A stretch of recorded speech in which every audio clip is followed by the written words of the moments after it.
So we have a little bit of a packed panel in a short timeline, so we will get started right away. We're here today to talk about the path to scaling quality pre-K. We have a wonderful group of 4 individuals. I'm going to let each of them introduce themselves.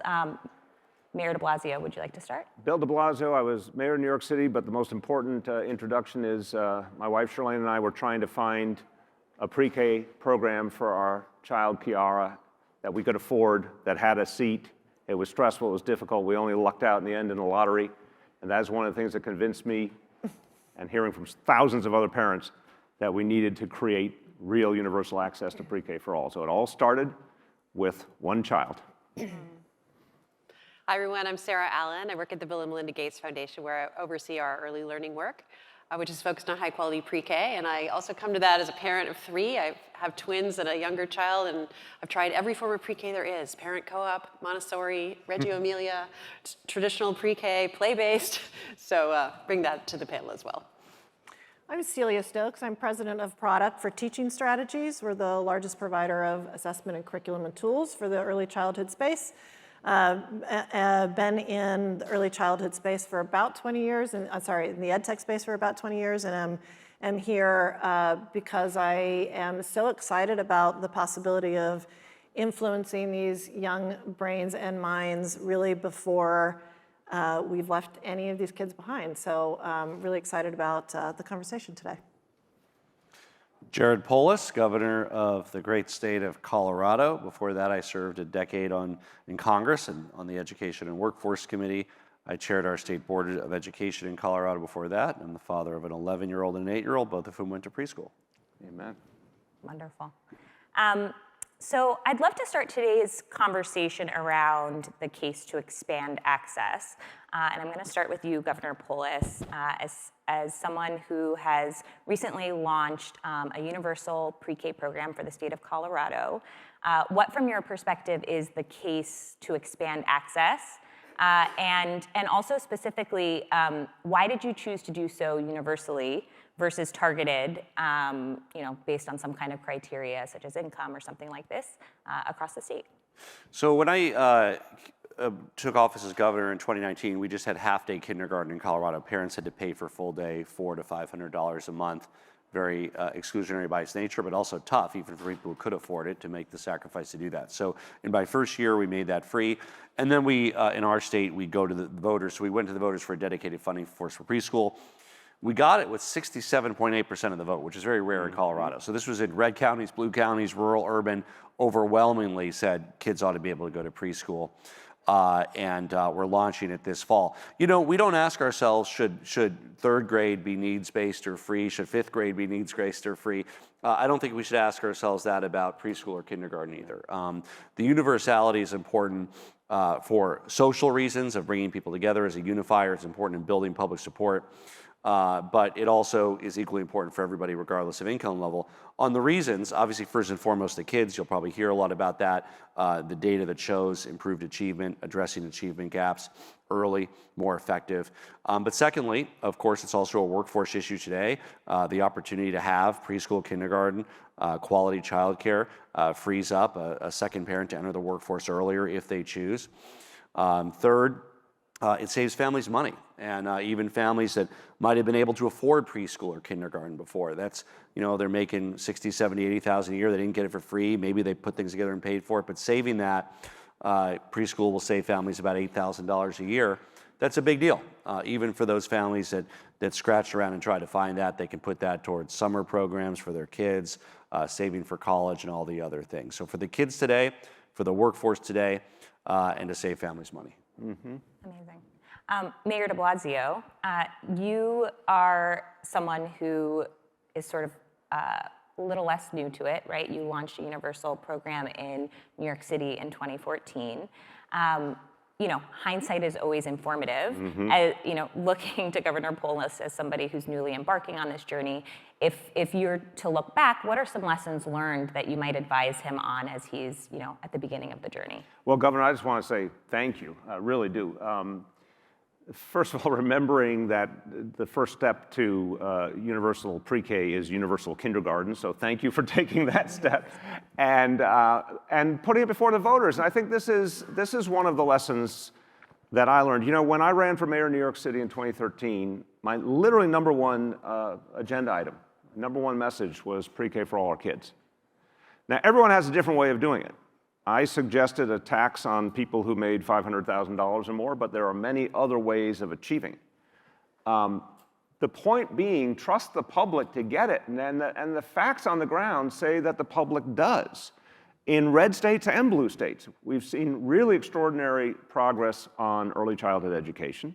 I think the governor did so many of the things right, and I commend him, because bringing it to the people also builds that buy-in. And to the universality point, if we want to address the concerns we have now about democracy, we need things like universal pre-K. We need things that everyone's in the same boat. It is our ideal when it comes to education, and we should keep extending it earlier and earlier, not say, well, it worked at higher levels, but now we're going to change our approach. No, we are missing the chance to reach kids when it matters most, and we should take the thing that does work, which is one good standard for everyone. It's free, it's open to all, and keep driving it earlier and earlier. By the way, from a political sustainability point of view, universal is the most sustainable. You will not see that funding cut. Once that is something for everyone, there is no legislature anywhere in this country that will try and take it away once people feel it and taste it. I would say also to recognize that we all understand you're not going to have perfect quality at first. We all understand in a lot of places it's not possible to do full day in the beginning. We understand that in a lot of places it's impossible physically and otherwise to do it all just through, for example, traditional public schools. I am very much in the camp that says whatever works to get started, but start. You can always improve. We knew when we went in one big jump to 53,000 kids in full-day pre-K. We had more kids our first year in full-day pre-K than there were kids in the entire school system of San Francisco. We knew the quality was not perfectly even in every place, but we also knew very bluntly if we didn't do it, a lot of kids would be home or watching a television or looking at a screen or not getting any support or enrichment. So I think being bold, and I totally believe the governor did this the right way, get what you can get as a first step. Keep building both quantitatively and qualitatively, but you cannot make this work if you're not willing to get something on the board, and there is a massive constituency that will be with you for something. Wonderful. Well, we just heard very strong case for expanding access, but of course, this is about a whole lot more than just serving more kids, right? It's about what you're actually delivering to those children. And so as we think about, we often use this phrase, right, quality pre-K, but what that means kind of is often discussed and kind of variable. And so, presumably none of us go into any of this thinking we're going to deliver a low quality pre-K program, but so many programs end up there despite our best intentions. So I'll open it up to all of you, but maybe I'll start with you, Celia. Why do so many programs kind of end up low or mediocre quality despite the best intentions? And are there tools or mechanisms that they can be thinking of to kind of, help help support them on that path or journey? I think largely it's because the early childhood teacher has the hardest job. Effective, appropriate, developmentally appropriate instruction and curriculum for these youngest learners does not include a lot of direct instruction. And so it's really, really hard on the educator. It's really, really hard on all the adults, but particularly the teacher who we think of as the pilot of this community of adults facilitating the right kind of learning. So what does early childhood look like? Well, it has all of the elements. The curriculum itself has to be focused on whole child, play-based, individualized, meeting kids where they are, making sure kids see themselves in every part of the day and activities. It is also grounded in a deeply research-based system of progressive development from birth all the way through third grade across all of the main areas and dimensions. It is connected to a very high-quality assessment system. that is not just about compliance. It's definitely not just about summative assessment. It is largely observational, although there are opportunities to have elements of it, small elements, but elements of it that can be influenced by direct. It still needs to be heavily influenced and fed by what the teachers and the adults are seeing. But increasingly, these things have to be combined together into a cohesive system that has, through technology enablement, this is much more possible than it has ever been before. Coming out of COVID, it is much more of a demand. We've definitely hit a fatigue level of programs and teachers of not adding one more thing for them to log into or think about or try to figure out how it works. So the ability to have, as was always and should be intended, what a teacher is teaching or facilitating today, as she's facilitating it, her ability to actually observe a development in a child or a group of children, to capture it in the moment, and then most importantly, to have data inform what she does tomorrow with that child. So the way data becomes possible in a system that is fully connected together is enormous, is profound. It not only helps the teacher inform what she does tomorrow to really individualize and be there for those kids, but also helps programs begin to observe what their teachers are doing and to help focus targeted coaching and support. And I think the last key element of it is how we think about professional development. And professional development historically has kind of been one time a year, very traditional, kind of macro. That is not how adults learn today. And it's certainly not how we're going to solve the major workforce challenges in bringing on the number of teachers who maybe aren't teachers, but maybe are in the private childcare space. Maybe they were making cappuccinos, delicious cappuccinos last month, but now they are doing the hardest jobs of their lives and the most important job for us. So how do we use tools to help them be very confident and very competent inside 8 weeks? Which doesn't mean, to Mayor de Blasio's point, doesn't mean that that's going to be a perfect experience, but it's going to be so much better than what they could have gotten if we dumbed down the quality for them. So we use tools, we use supports, we use behavioral science, we use nudges, we use microlearning, and there are many things that we can do to get more humans ready to do this very hard job effectively. Amazing. So you actually raised a really important question and point, when you were referencing who makes a teacher. And so I might kind of jump to this a little bit. So many places that are thinking about expanding can't just turn on a light switch even if they wanted to, because of limited physical space and capacity. And as we're seeing, quite aggressively right now, teacher shortages. Early childhood has always experienced a lot of challenges around talent, between turnover, teacher pay, all of these variables. But how should we be thinking about addressing these teacher shortages specifically, which have been really exacerbated during COVID, both in the short term and the long term? And maybe I'll start with you, Governor Polis, as somebody who is newly embarking. Yeah, so our preschool launches this fall for those fall, and we'll have about 30,000. So not as many in our whole state as New York City had, but similar order of magnitude. So we'll have about 30,000 preschoolers this fall. We did two things very concretely in this area.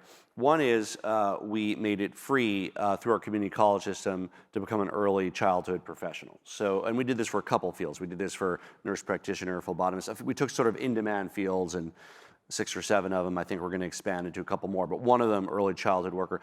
And we made it, again, free. And it's a real free. It means, no shipping and handling. There's no textbooks. There's no hidden fees. It's actually free. And that increased enrollment by about 30%. So we improved that pipeline, right?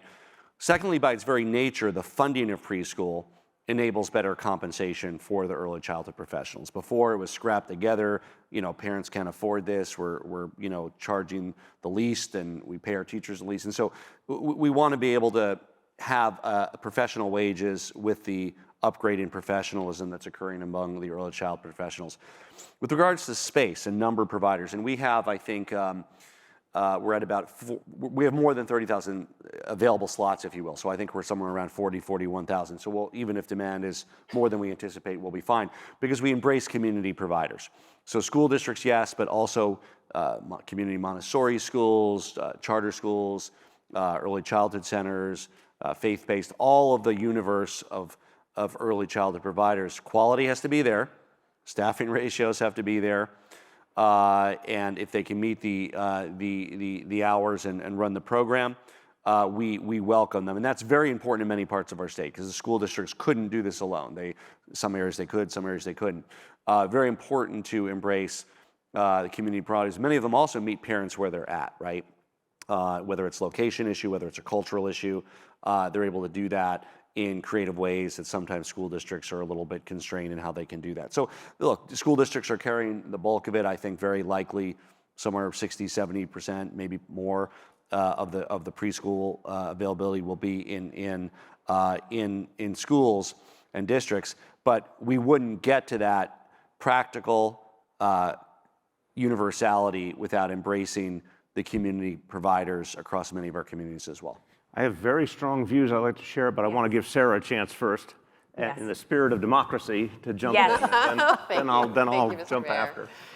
I think you've hit on some really important points. As we think about expansion with quality, becoming pretty obsessed with what it actually takes to deliver the things that Celia was talking about. And part of that is funding. I mean, I think we can't pretend that if what affluent families perceive as high quality pre-K that's going to cost $12,000 to $15,000 a year, it's not like states can deliver something like that for $5,000 a year. There's a big gap there. So funding really does matter. And so getting started is great, and then figuring out how to increase funding over time to get to those basic quality standards is pretty important.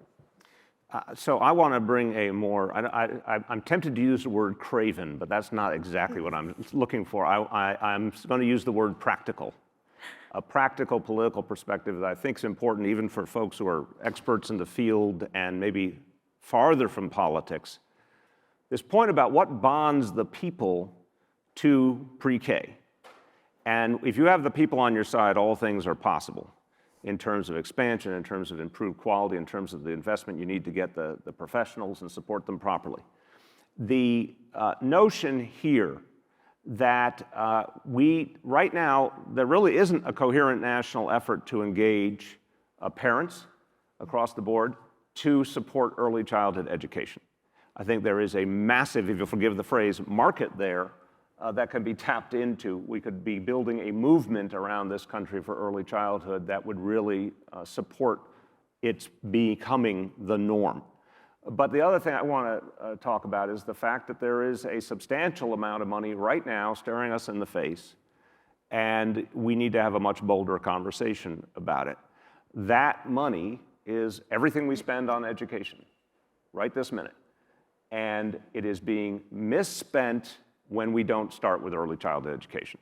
So this is a really tough conversation to say. Take the school system budget wherever you are. If it does not have education for 4-year-olds, and I would argue even for 3-year-olds, and say, let's look at this money, this massive amount of money being spent, and let's look at the fact that we aren't getting the outcomes we want, and let's look at the fact we have a massive divide demographically, and we have a lot of kids who are not going to make it.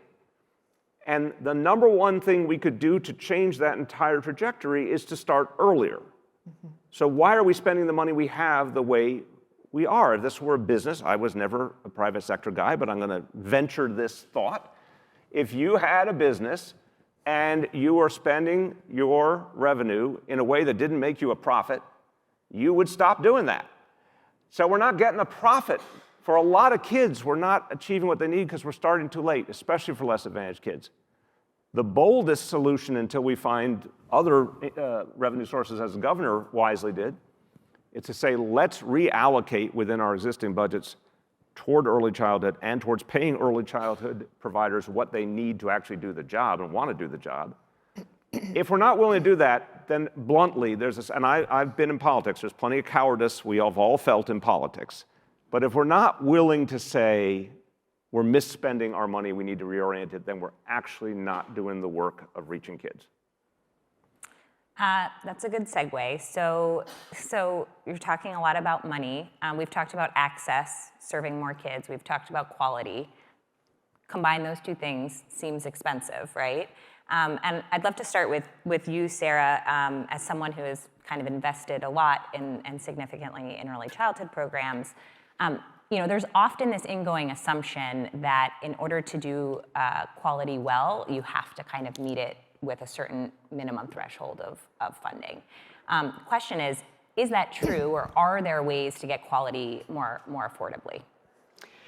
Well, I mean, I think part of what we need to first of all align on is what do we mean by quality, and I think you started to outline some of the pieces of that. And there's the basic sort of ratios and hours and dosage and teacher pay, and those are obviously hugely important drivers of what's the system's going to cost. But then diving more deeply into that, it's thinking about, well, what does quality mean in terms of what the kind of curricula are and supports for teachers? And so, for example, pre-K teachers largely have way less planning time than K-12 teachers to actually do this unbelievably complex act of reaching every 3- and 4-year-old where they are in a classroom. And so, thinking about how do we actually create enough time and space for teachers to learn and work together in planning for what their instruction looks like and use data, et cetera. So, getting really clear on what are those pieces that drive quality around teacher support, teacher planning time, quality in terms of curricula, and then, creating the kind of assessment system that's needed to produce the information that is needed at all levels. The teacher needs it to understand where each child is at. Parents want to know, how is my child progressing?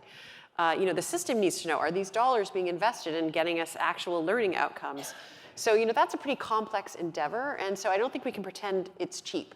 I do think there's tremendous promise in targeted and selective ways to use technology to, create a more robust infrastructure for data, for, new kinds of assessment that can be done in targeted ways with more precision and easier lift on teachers to assess, where each child is against key benchmarks and do that in thoughtful ways. And that's going to make the dollars go further and be more productive. But I think it's more about getting a real return on those dollars than it is maybe on thinking there's tremendous cost savings. Because we're starting at a point where we're really not yet where we need to go. There's a great study by Rand in the last few years where they looked at what are all the components of delivering a high quality system. And it's the benchmark they used, which obviously varies by cost of living in different parts of the country, was $12,700 per child. So that was a pretty rigorous study of what does it take. And a lot of states aren't at that level yet. So I think it's both more investment, but smart investment, to your point. I was going to say, we also will have the data built in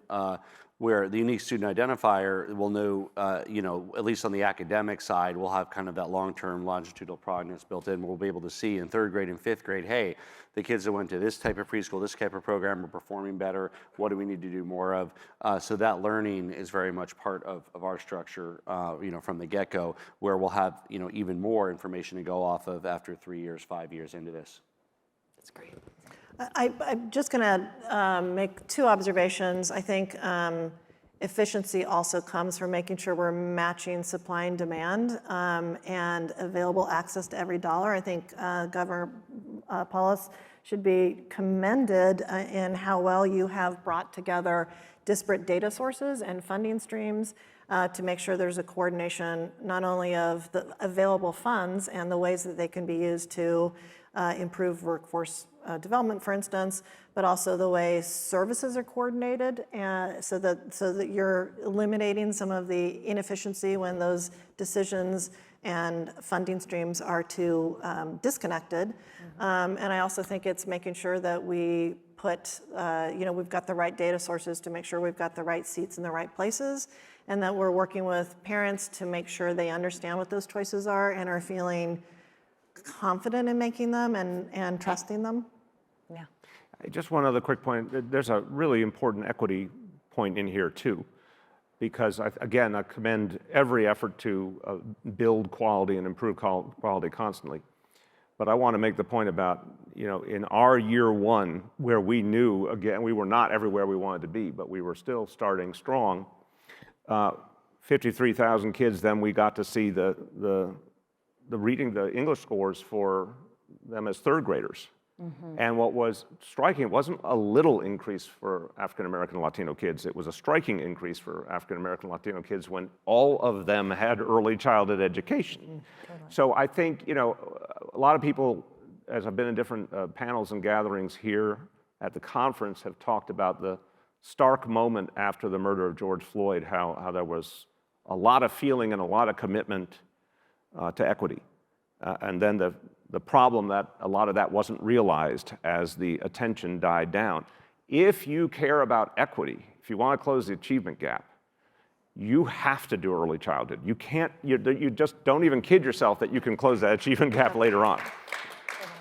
100%. Yeah, and I would just jump into to say, like, at this moment coming out of the pandemic, it is just unbelievably critical. You know, we've funded some studies of 0 to 5-year-olds throughout the pandemic and looking at cognitive development in a whole bunch of different dimensions using fMRI and things like that. And, you know, that group of children missed out on a lot of development, physical development. They weren't running around playgrounds, language development, cognitive development. The great news is little children's brains are unbelievably plastic. Amen. They can totally catch up. But, you know, in the absence of quality supports, that is showing up in our K-12 system already. You know, behavior, socialization. So it's an incredibly important moment to not miss the opportunity to support, you know, those millions of children who just had a very strange early childhood, you know, in isolation at home.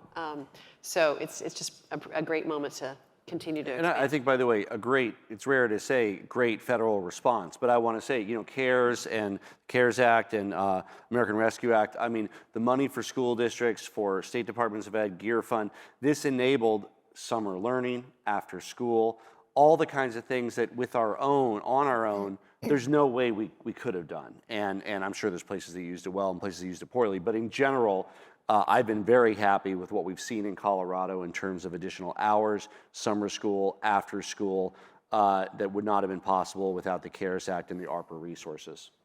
Amen. You're saying the government actually did something right.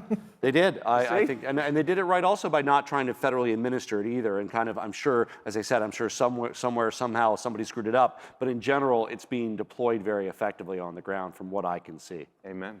I will also say that as we use data to measure efficacy in the variety of flavors that the states will embark on, both universal K, but also some of the earlier grades. In New York City, there is an amazing program funded by the Department of Ed in high schools for the high school parents of infants to 3-year-olds before universal pre-K kicks in, that are literally housed in the basements of these high schools that have an incredibly high quality approach, starting with these in many cases unhoused or temporarily housed families with the wraparound support services. And it is an incredibly compelling testimony to what you can do with high quality curriculum assessment, well-trained teachers, wraparound support services to break the cycle of poverty and patterns that don't lead to success. And it's really an amazing program, and probably one of many that New York City has could be talking about. Incredible. So we touched a little bit on COVID now. I'd love to so COVID really dramatically changed how we think about the use of technology in education. At the same time, we're talking about pre-K. These are very little kids, right? And technology historically has been thought of, or pretty significantly frowned upon in early childhood.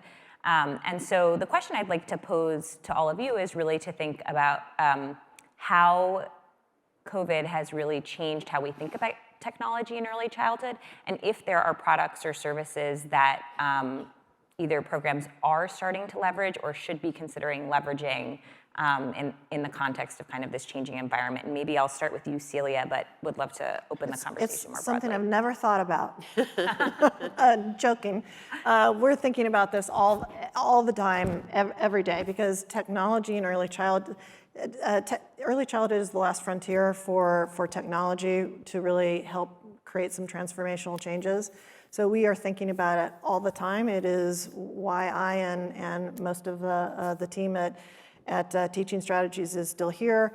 We have seen lots of really interesting ways to focus and study the teacher's workday, which is, by the way, does not exist in silos. She does not facilitate activities and then carve out a portion of her day to go assess those activities and then carve out a different portion to go take some PD and then talk to parents. You know, her day is crazy and connected, and we have found really strong success in figuring out ways to allow her to plan more effectively, put it on an iPad, put it on a tablet, put it on a cell phone, a smartphone. As she's facilitating an activity, pop up the music that she's going to need right with a click of her finger. As she's facilitating a small group activity, put in front of her the objectives that she's likely to observe, and oh, by the way, pull up quickly for her without her having to touch any other buttons or print anything out, where she has previously observed each of the children in that group before, so that she can tailor it on the spot. As she's preparing for her day, rather than go read a long textbook or go back to the master's degree that she doesn't have, watching a 2-minute video from one of our experts at the beginning of the day, do that activity for her so that she knows exactly what she's got to do. When she plans her week, having a pre-curated playlist of exceptional and relevant and not too many activities to send home to the parent that extend and create this fluid collaboration with the parent that she can, if she's a brand new teacher, just set to auto send. If she's an experienced teacher and wants to edit it and make it her own, she can edit it quickly, but this happens seamlessly. So, you know, for the brand new teacher, a fantastic playlist is ready to go for the parent to use, for the parent to see, to comment on, to send back, and for the teacher then to automatically decide whether or not she wants to use something she gets from the parent as an observation that should be captured. In professional development, it is using a virtual community connected into the ecosystem to put new teachers through 8-week boot camps so that they are in a cohort of also new teachers going through this hard thing the first time. And they are being held, their hands are being held by one of our expert coaches who's telling them, this week, you're not going to do all these things. You're going to focus on building relationships. You're going to focus on setting up your classroom. Mm-hmm. Week 2, you're going to focus on building relationships with kids and families. Week 3, you're going to, so it's all of these things that enable more teachers to be more present. It enables teachers to have better relationships. It allows teachers to draw quicker insights. I just want to say, I love what Celia is saying in terms of how to support teachers and help them be their best. What I worry about, not anything about what you said, what I worry about is the bigger mindset of budgeting and education and politics that I fear, the point that you made, Rachel, you know, I fear people breaking out of the concept that early childhood requires a lot of human ability in front of kids. And as we experienced in New York City, much better when it's 2 teachers in a classroom, that, you know, teacher shortage or not, this is the most important part of the educational equation. And it also is an incredibly gratifying place for professionals to be. Mm-hmm. I want to really emphasize, when we had to put our program together very quickly, and we sort of called to arms educators locally and around the country, said, come be a part of this. And the response was unbelievably positive, because you are going to fundamentally alter a child's life. You know it if you're teaching a 4-year-old or a 3-year-old. So I think that the tech element can be extraordinarily helpful at improving what we do. I don't want there ever to be an excuse among policymakers, like let's put the money into tech because it's cheaper. We can reach people that way, as opposed to the hard decision to invest in human talent, which is the only way to do early childhood right. Yeah, totally.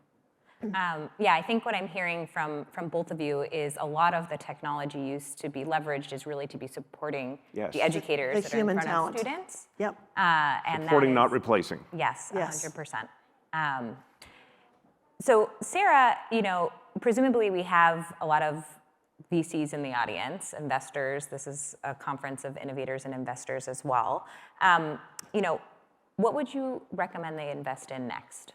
Well, I think it's some of what you've heard about, but I think one of the things that has also shifted, obviously, and this conference is all about this, is the power of new kinds of technological tools to connect people together, to bring new kinds of intelligence, to make data come to life. So there's a lot of opportunity to, in very targeted ways, leverage things like generative AI to get to a point where we can actually have more precise measurements of what children know and can do, to help the teacher do that very quickly and easily.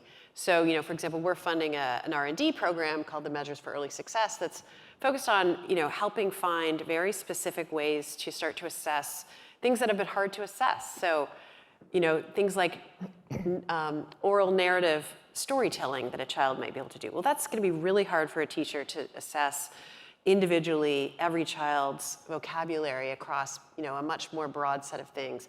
We can use technology selectively to do that kind of thing. The other thing is multilingual learning. We have enormous diversity in our early childhood population.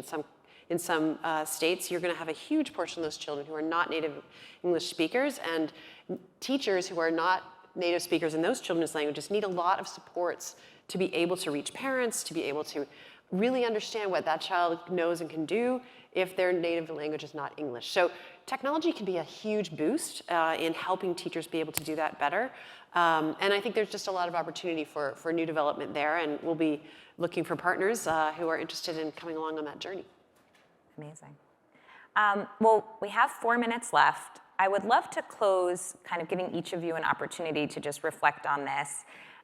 In some ways, early childhood has changed a lot over time. And in other ways, right, education still looks what tried and true. If you all had a crystal ball, looking out 20 years from now, what would be different about what pre-K looks like today?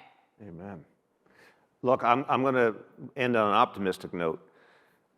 President Biden did something extraordinary, and I think it's the biggest thing that ever happened to early childhood on a national level since Head Start with President Johnson. I mean, he put federal, universal, meaning national, ubiquitous support for education for 4-year-olds and 3-year-olds in the Build Back Better plan. And obviously that plan did not succeed yet. But the fact that it got to the launching pad is a transcendent moment in the history of American education and politics and policy. Plus the fact that we see really a revolutionary set of things happening on the ground. Colorado, a great example, but we're seeing governors in red states and blue states, and a lot of cities as well, doing extraordinary new things with early childhood. So my 20-year ahead prediction, you heard it here first, is that we will catch up with the rest of the world and have in this country, in 20 years, universal, federally supported pre-K. Sarah? Well, I think building on that, I hope, how long did you say, 10 years? 20. Well, I mean, I hope, because we have this ability now to do a lot more precise measurement, to have better data, to have it longitudinally, and, these great investments are being made, I hope even sooner the whole debate around is early childhood education worth it? Is there an ROI? Is gone, because we've been able to see the payoff of these investments, continually invest in quality, and so that we will be able to just know exactly what it looks like to do high quality pre-K, and we will see those results. And we'll see millions of children, reaching their full potential as they move into K-12 and onward as adults. So, we have a moment in 20 years, our current 3-year-olds are going to be 23. So what will we have prepared them to be able to do? Hopefully we will see a thriving generation of, what is it, Gen AA at this point? Are, entering the workforce as, fully capable citizens with great potential careers ahead of them. So that's what I would hope to see. Amen. We will be past the debate about targeted versus universal, and we won't just be talking about 4-year-olds. We will be talking all the way down through birth, because that time birth to 3 is arguably more critical in terms of the pace of brain development.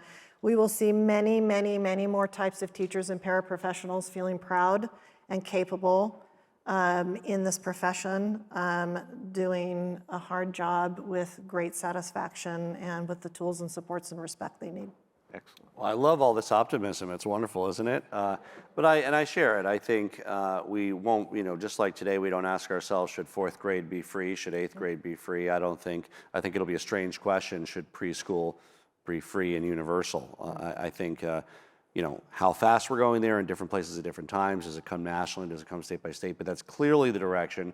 I'm thrilled that we got there. New York City got there. A number of other states have been there or getting there. Cities are doing it because the data drives it. It's also important for workforce benefits today, important for economic benefits for the future, important for empowering women. So there's a variety of reasons to do it, but first and foremost, I think just the compelling data that shows this is one of the best tools we have to prevent the learning gap from occurring before it occurs, rather than trying to repair it down the road.